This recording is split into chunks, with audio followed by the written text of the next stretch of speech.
Let's agree there is something unusual happening behind the scenes at State House. President William Ruto says he has been talking to Raila Odinga, Uhuru Kenyatta and Gideon Moi about how Kenya can become a first world country. Now, that sounds visionary, but if you have been following the rhythm of Kenyan politics, you know when a president starts calling his old rivals partners, there is more to this story. Guys, keep it here on Owen Analysis as I break this down, and also remember to subscribe to my channel. First, listen to President Ruto.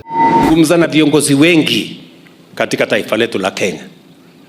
Nimeongea na wabunge almost 80% of parliament one on one to explain to them how we are going to move this country from a third world country to a first world country.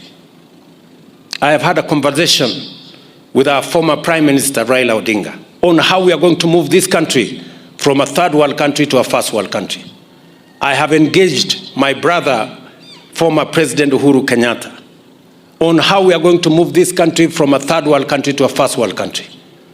I have engaged many, including Gideon Moi recently, on how we are going to move this country from a third world country to a first world country. And I will continue to engage all the leaders until we come together so that we can take this country to be a first world country in our lifetime, because it is possible. Why does Ruto need all these conversations with these old guards? Let's break it down politically. Raila Odinga controls a massive loyal base in Nyanza and Western. And when you look at Uhuru Kenyatta, he also holds quite influence in Mount Kenya's business circles. And Gideon Moi, though silent, carries the Moi legacy in the Rift Valley elite.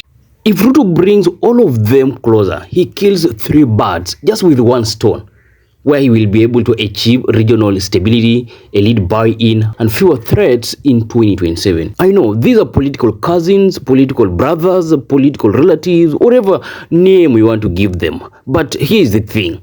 This is not just about friendship between President Ruto and these leaders. Instead, President Ruto is focused on political survival, which definitely you have to disguise as national vision, national unity. I get it. It is good for leaders to come together to share ideas and work toward one national vision, which is very okay. And Kenya deserves first world status. But how is that achieved? Is it by leaders coming together? Yes. But the question is, as leaders unite, are they fighting corruption? Are they addressing key issues such as graft purge and how we can industrialize Kenya? Because if you don't address corruption, then your unity doesn't matter, because it will not yield anything important to this country. Also, if you don't address the issue of industrialization in Kenya, then this first world nation dream will never happen. Essentially, this is the point. If Kenyans don't see President Ruto walk the talk, they will definitely think that, this kind of unity where he's bringing all these leaders together is just about political survival disguised as national vision. Let's dive further. This phrase, making Kenya a first world country. Okay, on paper it is about economic transformation, technology and development. But politically, it's about optics, looking global, sounding ambitious and uniting all rivals under a shared mission. Every Kenyan president has had a dream. For instance, Kibaki had Vision 2030, Uhuru had the Big Four agenda, and now Ruto has the first world Kenya narrative. But notice the pattern. Each dream starts with big promises and ends in political coalitions. Now let me talk about the dynasty paradox. This is where the irony comes in. Ruto rose to power by fighting dynasties, the Mois, the Kenyattas and the Odingas. Yet, to make Kenya a first world nation, he now needs the same dynasties he once opposed. Some call it betrayal, I call it political evolution. In politics, enemies don't last forever.